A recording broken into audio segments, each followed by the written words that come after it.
Vaniyambalam railway ഗേറ്റുമായി ബന്ധപ്പെട്ട യാത്രാക്ലേശങ്ങൾക്ക് എത്രയും വേഗം പരിഹാരം കാണുമെന്ന് റവന്യൂ മന്ത്രി എ.പി. അനിൽകുമാർ. റെയിൽവേ മേൽപ്പാലം വികസനവുമായി ബന്ധപ്പെട്ട നടപടികൾ ദ്രുതഗതിയിലാക്കാൻ ആവശ്യമായ ഇടപെടലുകൾ നടത്തുമെന്നും സ്ഥലമേറ്റെടുപ്പടക്കമുള്ള കാര്യങ്ങളിലെ കാലതാമസം മാത്രമാണ് നിലവിലുള്ളതെന്നും അദ്ദേഹം വ്യക്തമാക്കി. പോരൂർ പഞ്ചായത്ത് UDF കമ്മിറ്റിയുടെ നേതൃത്വത്തിൽ നൽകിയ സ്വീകരണ യോഗത്തിൽ സംസാരിക്കുകയായിരുന്നു അദ്ദേഹം. വാണിയമ്പലം മേൽപ്പാലം ഉൾപ്പെടെയുള്ള വികസന പ്രവർത്തനങ്ങളിൽ മുൻ സർക്കാരിന്റെയും CPM-ന്റെയും ഭാഗത്തു നിന്നുണ്ടായ നിലപാടുകളെ എ.പി. അനിൽകുമാർ ശക്തമായി വിമർശിച്ചു. തിരഞ്ഞെടുപ്പ് അടുത്തിട്ടും ഗവൺമെന്റിന്റെ ഭാഗത്തുനിന്ന് അനുകൂലമായ നടപടികളോ ഫണ്ട് അനുവദിക്കലോ ഉണ്ടായിട്ടില്ലെന്ന് കണ്ടപ്പോഴാണ് റെയിൽവേ ഫണ്ട് ലഭ്യമാക്കാനുള്ള ശ്രമങ്ങൾ താൻ നേരിട്ട് നടത്തിയത്. രാഹുൽ ഗാന്ധി ഉൾപ്പെടെയുള്ളവർ വിഷയത്തിൽ ഇടപെടുകയും ഫണ്ട് അനുവദിക്കുകയും ചെയ്തിട്ടുണ്ടെന്നും അദ്ദേഹം കൂട്ടിച്ചേർത്തു. ഈ ഗവൺമെന്റിന്റെ കാലത്ത് തന്നെ യാതൊരു തർക്കവുമില്ലാതെ എത്രയും പെട്ടെന്ന് വാണിയമ്പലം മേൽപ്പാലത്തിന്റെ പ്രവൃത്തി തുടങ്ങാൻ ആവശ്യമായ നടപടികൾ തങ്ങൾ സ്വീകരിക്കുമെന്നും അതിന് സ്ഥലമെടുപ്പ് പോലുള്ള സാങ്കേതിക കാര്യങ്ങളുടെ കാലതാമസം മാത്രമേ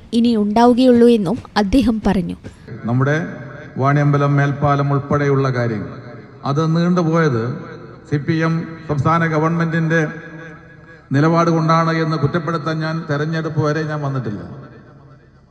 വരെ വന്നിട്ടില്ല. ഗവൺമെന്റ് നടപ്പാക്കില്ല അല്ലെങ്കിൽ ഫണ്ട് അനുവദിക്കില്ല എന്ന് കണ്ടപ്പോൾ ഞാൻ നേരെ തീരുമാനിച്ച് റെയിൽവേയിലേക്ക് അത് കൊടുക്കുവാനും റെയിൽവേയുടെ ഫണ്ട് കിട്ടുമോ നോക്കാനാണ് ശ്രമിച്ചത്.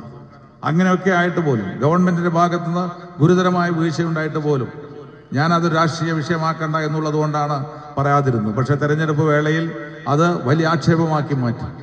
നമുക്കറിയാം, റെയിൽവേ ഗേറ്റുകളുടെ പ്രയാസങ്ങൾ അനുഭവിക്കുന്ന ആളാണ് നമ്മളൊക്കെ. ഞാനും ഇന്നും അനുഭവിച്ചതാണ്. പക്ഷെ റെയിൽവേ ഗേറ്റുകൾ എന്ന് പറയുന്നത് കേരളത്തിൽ ഉണ്ടായിട്ടുള്ള റെയിൽവേ ഗേറ്റുകളൊക്കെ റെയിൽവേ ഓവർബ്രിഡ്ജ് ആയി മാറുന്നതിന് ദശാബ്ദങ്ങൾ എടുത്തിട്ടുണ്ട്. ഇപ്പോഴും ഞങ്ങൾ കണക്കെടുക്കുമ്പോൾ ഇനിയും ഏതാണ്ട് 40ഓളം റെയിൽവേ ഗേറ്റുകൾ ഇതുപോലെ ഉണ്ട്.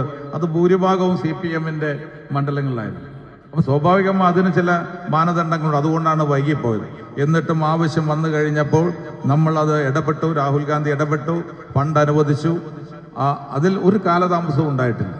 സാമ്പത്തിക ബുദ്ധിമുട്ടുകൾ നിലനിൽക്കുന്നുണ്ടെങ്കിലും ജനങ്ങളുടെ ആവശ്യങ്ങൾ മുൻനിർത്തി വികസന പ്രവർത്തനങ്ങളുമായി മുന്നോട്ടു പോകുമെന്നും എ.പി. അനിൽകുമാർ വ്യക്തമാക്കി.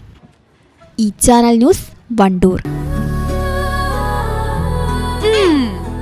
എന്താണ് ബ്രൈഡ്, ഇനി എപ്പോ റെഡിയാവാനാ?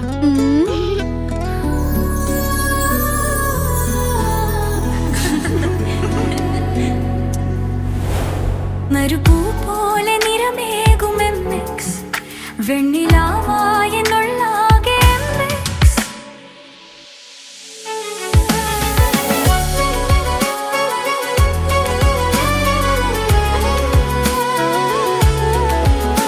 മനസ്സിലുണ്ടോ? MX-ലുണ്ട്. MX വെഡിംഗ് സെന്റർ ഇനി വളാഞ്ചേരിയിലും.